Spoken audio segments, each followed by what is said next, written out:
ಕೊಡೋದು ಬೇಡ, ನಿಮಗೆ ಸೌಕರ್ಯಗಳು ಸೌಲಭ್ಯಗಳು ಸಿಗುತ್ತೆ ಅಂತ ಹೇಳ್ತಿದ್ದಾರೆ ಸರ್. ಒಂದು ಊಟ ಮಾಡೋಣ ಅಂದರೆ 50 ರೂಪಾಯಿ ಇರೋದು 80 ರೂಪಾಯಿ ಆಗಿದೆ.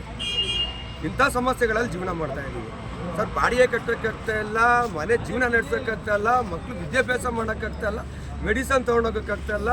6,000 ಚಿಲ್ಲರೆ ಆಟೋ ಆಗಿದೆ ಸರ್. ಕೋವಿಡ್ ಬಂದಾಗ್ಲಿಂದನೂ ನರಳು ಹೋಗ್ತಾ ಇದ್ದೀವಿ.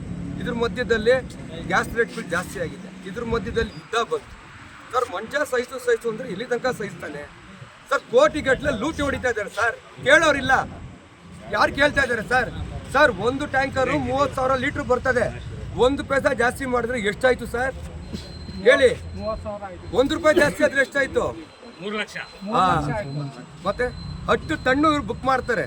10 ಟನ್ನಿಗೆ ಎಷ್ಟು ದುಡ್ಡಾಯ್ತು ಸರ್? 10 ಟನ್ನು ಬುಕ್ ಮಾಡಿರೋರಿಗೆ ಸರ್ 2-3 ಟ್ಯಾಂಕರ್ ತರಿಸ್ಕೊಳಕ್ಕಾಗ್ಲಿಲ್ವ ಸರ್ 10 ದಿನಕ್ಕೆ? ಇವ್ರು ರೆಸ್ಪಾನ್ಸಿಬಿಲಿಟಿ ಇರೋಂಥ manager sir. Hindustan petrol bunk ಇದು ಸರ್, ಸರ್ಕಾರಕ್ಕೆ ಸೇರಿರೋಂಥ ಪೆಟ್ರೋಲ್ ಬಂಕ್ಗಳು ಸರ್. ಸರ್, ಇಂಡಿಯನ್ನಲ್ಲಿ ತರಿಸ್ಕೊಂಡಿದ್ದಾರೆ, ಅವರು ಸಪ್ಲೈ ಕೊಡ್ತಾ ಇದ್ದಾರೆ. ಇವ್ರಿಗೆ ಯಾಕೆ ಕೊಡ್ತಾ ಇಲ್ಲ ಅಂತ ನಾವು ಕೇಳಕ್ಕೆ ಬಂದಿದ್ದೀವಿ ಸರ್.